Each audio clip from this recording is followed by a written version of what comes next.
Halo, apa kabar semua? Saya doakan semoga semuanya dalam keadaan baik-baik dan selalu dimudahkan rezekinya. Hari ini saya akan membahas lagi sebuah film yang diangkat dari kisah nyata berjudul Jungle, yang berarti hutan rimba. Ya, seperti judulnya, ini adalah sebuah kisah nyata seorang pria bernama Yoshi yang tersesat di hutan Amazon pada tahun 1981. Film ini sendiri dirilis pertama kali pada tahun 2017 di Australia. Dan seperti biasa, sebelum kita masuk ke alur cerita filmnya, silahkan klik dulu tombol subscribe yang ada di pojok kanan bawah, lalu nyalakan loncengnya. Kalau udah, saya ucapkan terima kasih. Yuk langsung aja ke ceritanya. Gue ngentot, kagak usah berisik anjing, gue lagi sedih bangsat. Gua hanya ingin anjing.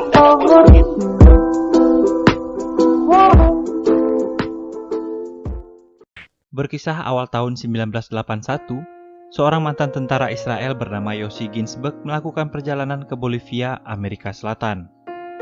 Jiwa petualang yang dimilikinya persis seperti saya, dan hal itu pula yang membawanya untuk selalu berpetualang ke tempat-tempat yang baru.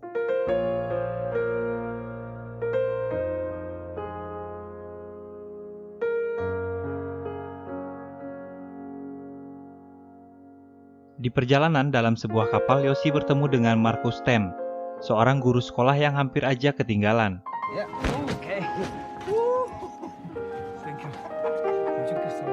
Sebagai sesama petualang, mereka langsung akrab dan memutuskan untuk berpetualang bersama hingga akhirnya mereka mendirikan tenda di area perkemahan. Saat berkeliling pasar, Marcus bertemu teman lamanya Kevin Gale yang merupakan seorang pendaki dan fotografer. Hey, this is my friend, Yoshi Ginsberg. Hey man, Kevin Gale. Hey, good to meet you. Yeah, good to meet you too. Dan diketahui ternyata Kevin adalah pendaki yang telah berhasil mendaki semua gunung yang ada di Amerika Selatan.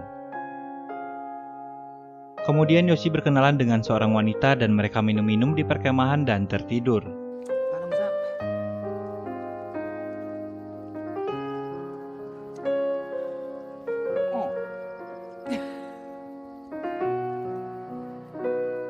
Keesokan harinya, Yoshi, Marcus, dan Kevin pergi ke La Paz, sebuah kota di Bolivia, dan mereka menyewa penginapan di sana.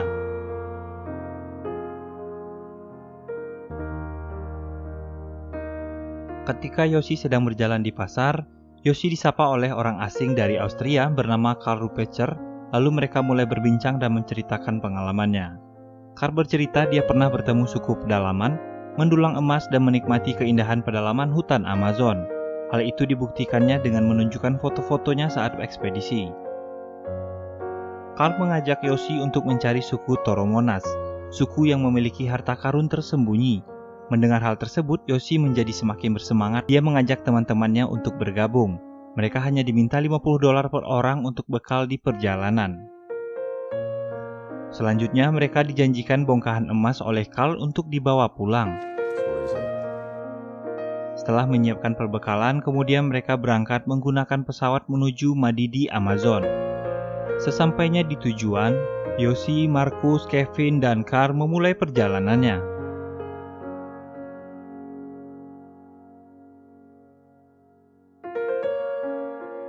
Yoshi dan teman-temannya sangat bersemangat dengan hal-hal yang akan mereka temui di sana. Malamnya mereka berkemah dan Karl menceritakan tentang suku primitif yang dulu ia temui. Esoknya, di hari kedua, mereka melanjutkan perjalanan di tengah hujan. But you said the rainy season didn't start for 2 weeks. Rainy season, this is a light shower. Pada hari ketiga, Marcus mulai kelelahan dan memperlambat gerak mereka. Lalu Marcus berteriak memanggil Karl. Carl! On the river, okay? Marcus! Carl! Down there, Marcus! Carl! Stop! Hal itu membuat Kevin kesal. Why are you here, man? Dan tiba-tiba ada sesuatu yang bergerak di semak-semak. Dan ternyata itu adalah penduduk lokal yang sedang membawa ternaknya yang sangat besar. Akhirnya mereka bertemu lagi dengan Karl dan sampai di desa Asariamas. Sariamas.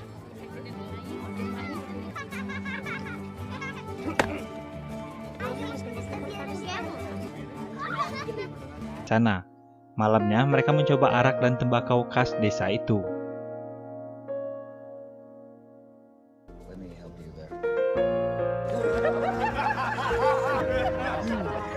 Esoknya di hari keempat, Markus yang telah mengobati lukanya, Carl dan Yoshi mendulang emas di sungai. Lalu mereka berjalan melintasi sungai dan menemukan sekumpulan kupu-kupu di sana.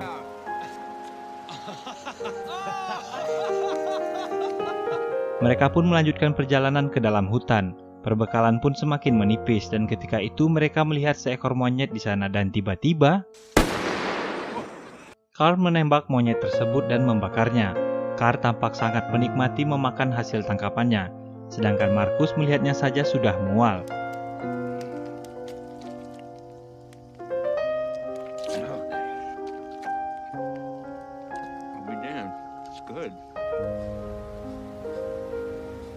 Dan keesokan harinya di hari kelima, kondisi Markus semakin lemah yang menyebabkan mereka lebih sering beristirahat daripada berjalan.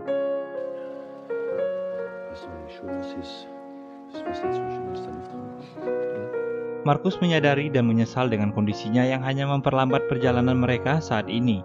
Namun untuk kembali hal yang tidak mungkin sanggup untuk dilakukannya seorang diri. I'm sorry that I can't keep up. You know this is not my fault. My feet are not my fault. Get some rest, okay?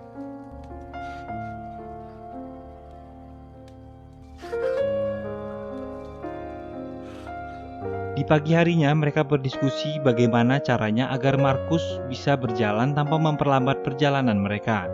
Dan akhirnya mereka bersepakat untuk membuat rakit dan mengarungi sungai. Sapphire and believe in baby Jesus. They tied them on trees and let me tell you, they believed. Yeah.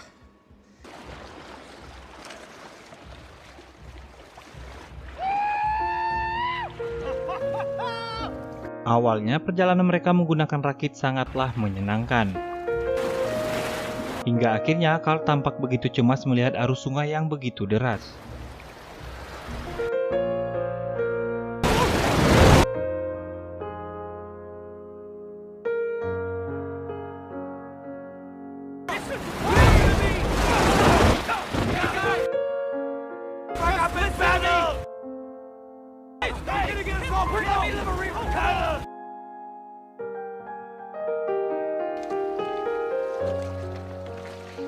Karena emosi, kemudian Carl meninggalkan mereka di tepi sungai dan masuk ke dalam hutan untuk berburu. Did you see Carl on the raft?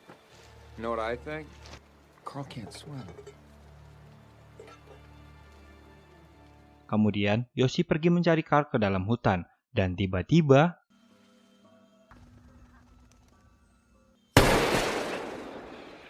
ternyata ada jaguar yang sedang mengintai mereka. Akhirnya, karena Carl dan Kevin tidak sepemikiran, mereka memutuskan untuk berjalan masing-masing. Carl dan Markus berjalan menyusuri hutan, sementara Kevin dan Yoshi mengarungi sungai. Sebelum berpisah, Carl berpesan kepada mereka agar tidak mengarungi Malpaso San Pedro. Itu adalah jeram deras yang diapit dua batu besar dan jarang ada orang yang selamat saat mengarungi jeram tersebut.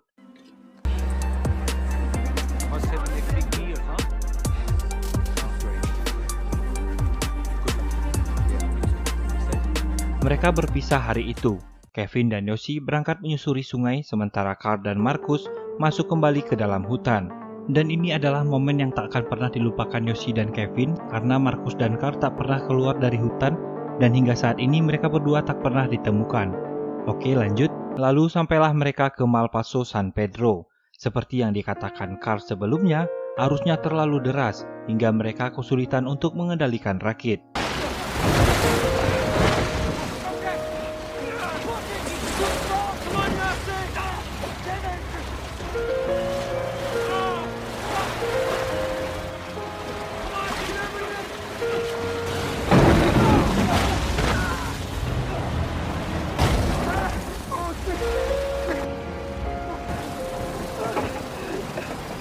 When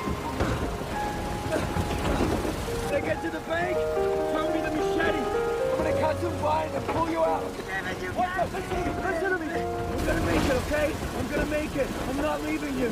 I'm not leaving you, okay? Kevin berenang ke pinggir sungai lalu mencoba menyelamatkan Yoshi yang sedang terjebak di tengah sungai. Tapi sayang karena derasnya air, Yoshi pun hanyut dengan rakitnya yang hancur berantakan. Beruntung dia tersangkut di batu dan berhasil keluar dari arus.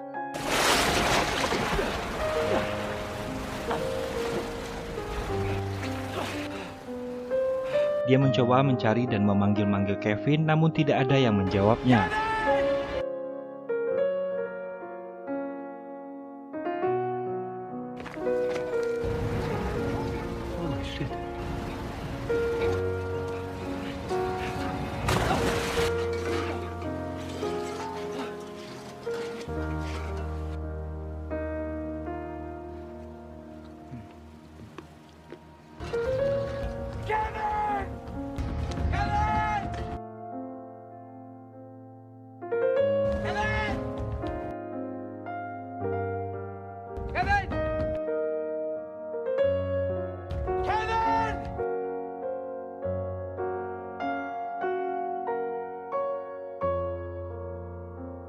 Hingga sore hari dia tidak menemukan tanda-tanda keberadaan Kevin. Di hari ke-6, Yoshi memutuskan untuk melanjutkan perjalanannya. Di saat kondisi yang sudah lelah dengan perut yang lapar, akhirnya Yoshi menemukan buah-buahan. Tapi tiba-tiba,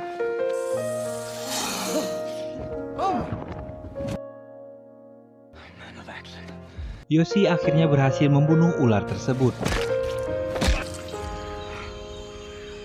Malamnya, Yoshi tidur di bawah pohon beralaskan daun. Kemudian dia bermimpi berada di sebuah restoran.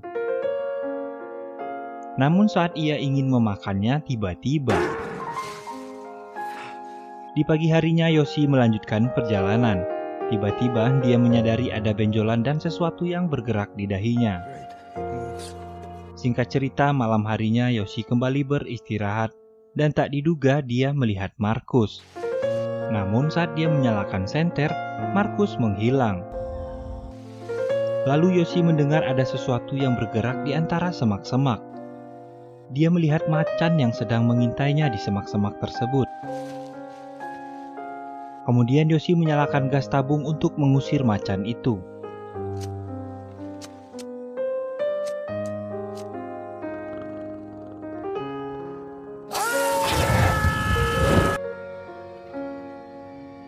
Dan malam pun berganti pagi. Yoshi yang merasa tak nyaman kemudian mengoperasi benjolan di dahinya.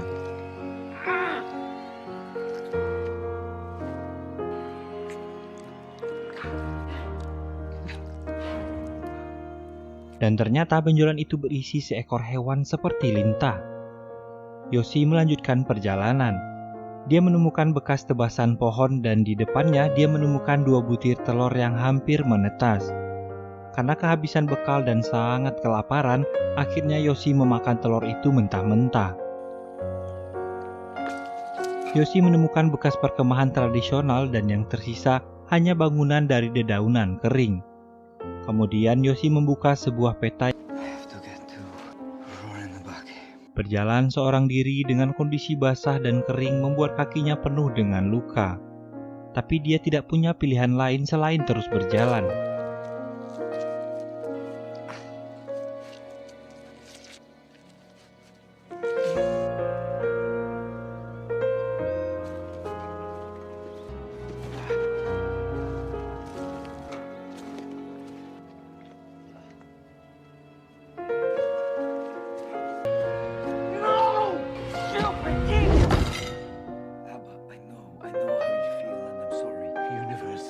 Law school. You will not see 1 shekel from me. It's only a year. Carlos said, stay on the river. Yoshi memutuskan kembali ke tepi sungai agar tidak tersesat. Sedangkan di tempat lain, Kevin ternyata masih hidup dan diselamatkan oleh penduduk lokal dan kemudian membawanya ke daerah Rurena Baku.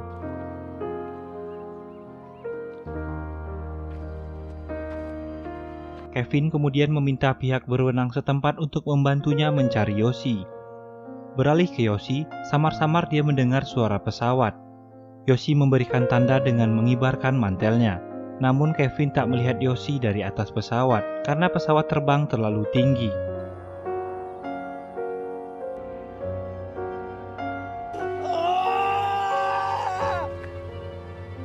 Karena tak berhasil menemukan Yoshi dari udara, akhirnya Kevin diarahkan untuk menggunakan jasa nelayan lokal yang berpengalaman untuk mencari Yoshi.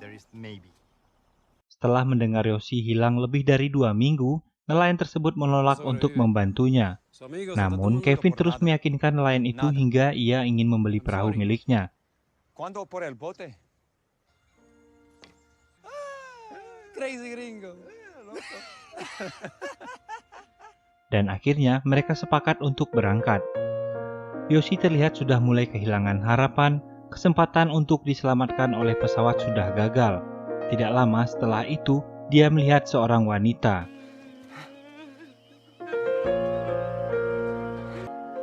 It's good to see you. Ternyata itu adalah wanita suku setempat yang sedang menangis. Dia tampak ketakutan kepada Yoshi, tapi pada akhirnya mereka berteman tanpa mengerti bahasa satu sama lain. Sebelum tidur, dia menyentuh wanita tersebut untuk memastikan bahwa wanita itu benar-benar nyata. Keesokan harinya mereka mulai berjalan ke daerah Rurena Baku.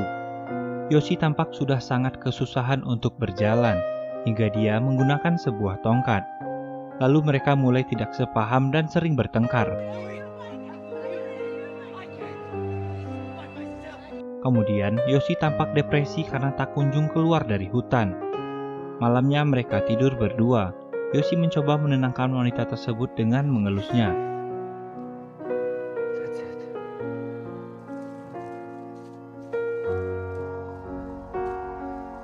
Di sini terlihat bahwa Yoshi sudah mulai berhalusinasi dan sangat depresi dengan keadaannya. Hari berikutnya, Yoshi terus berjalan. Dia mulai sulit membedakan antara halusinasi dan kenyataan.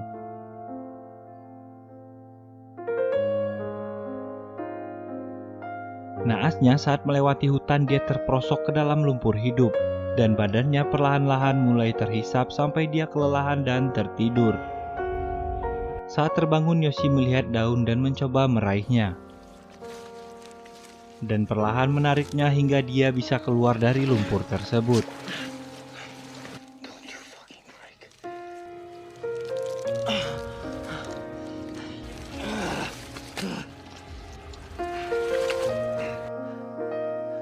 Yoshi sudah sangat lelah dan kelaparan. Dia ingin menyerah. Namun tiba-tiba saja dia mendengar bisikan-bisikan kecil bahwa ia harus ke tepi sungai agar bisa ditemukan. Yoshi merangkak menuju pohon yang penuh dengan semut api. Lalu dia membuka bajunya dan menggoyangkan pohon tersebut agar semut menggigitnya.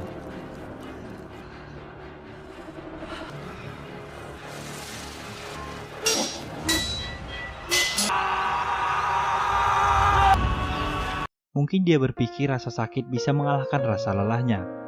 Hal itu membuat dia berjalan sekuat tenaga menuju ke pinggir sungai.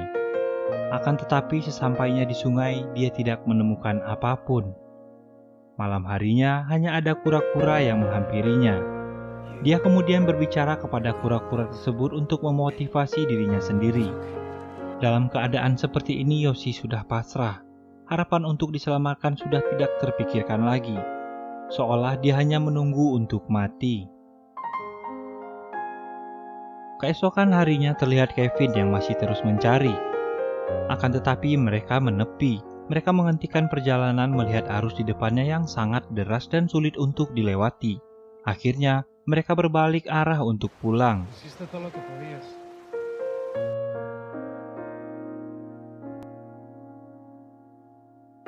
Tiba-tiba Yoshi terbangun dan melihat Kevin berada tepat di depannya. Yoshi merangkak ke arah Kevin. Yoshi sudah tidak sanggup untuk berteriak.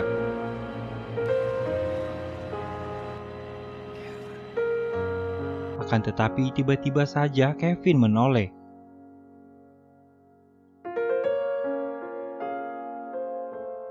Dan bergegas kembali ke tepian dan memeluknya. Yoshi sudah sangat lemah dan tak sanggup berjalan lagi.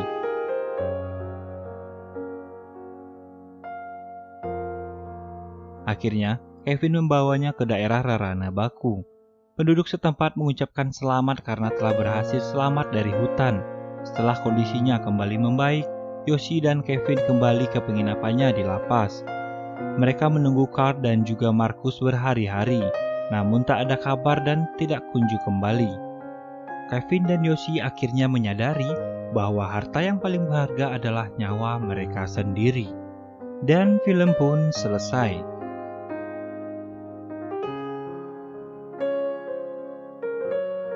Dan berikut adalah foto Kevin, Yoshi, Marcus, dan Carl. Terima kasih sudah menonton video ini. Sedikit makna yang mungkin dapat saya tangkap dari kisah nyata dalam film ini adalah untuk selalu berhati-hati jika akan memasuki sebuah tempat yang sebelumnya tak pernah kita kunjungi. Ada baiknya kita membawa seseorang yang sudah mengenal daerah tersebut. Dan jika kamu tersesat di dalam hutan, pastikan kamu mencari arus sungai dan menyusurinya. Baiklah, mungkin sekian dulu dari saya. Jika kamu suka dengan film ini, silahkan klik tombol like yang ada di bawah. Dan kalau kamu suka dengan video-video di channel ini, silahkan klik tombol subscribe yang ada di pojok kanan bawah, agar kamu mendapatkan pemberitahuan saat channel ini mengupload konten-konten terbaru. Akhir kata saya ucapkan Assalamualaikum warahmatullahi wabarakatuh. Sampai jumpa di Alut Cerita Film lainnya. Bye-bye.